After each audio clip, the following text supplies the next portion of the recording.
Hello plant enthusiasts! Welcome back to our channel. Today we're shaking things up a bit and talking about growing snake plants or Sansevierias in water. Yes, you heard that right, water. Let's dive in. These versatile beauties can flourish in water through leaf cuttings from an existing plant. Although the process takes 2 to 3 months, the result is a gorgeous centerpiece for any shelf or table. Just remember, plants in water might grow a bit slower than their soil-planted counterparts. So, how do we achieve this magic?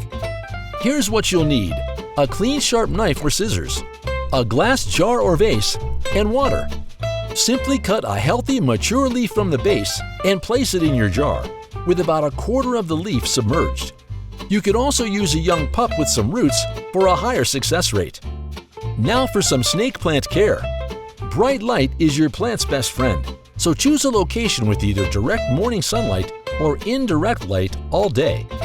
Keep an eye on the water quality, using natural sources when possible, and change it every 5 to 7 days, or if it becomes discolored.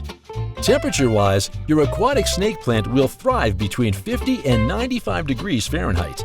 And as for food, a pinch of balanced water-soluble fertilizer every few water changes will keep it happy. A few more pro tips. Clean the jar every water change to prevent bacteria or fungi buildup and protect your plant from cold drafts. A piece or two of activated charcoal in the vase can help keep the water clean too. And voila! You've got a stunning water-grown snake plant, perfect for desks, dining tables, or anywhere you want a touch of elegance. We hope you found this video helpful. If you did, don't forget to hit the like button and subscribe for more awesome plant content. Happy gardening, and we'll see you next time.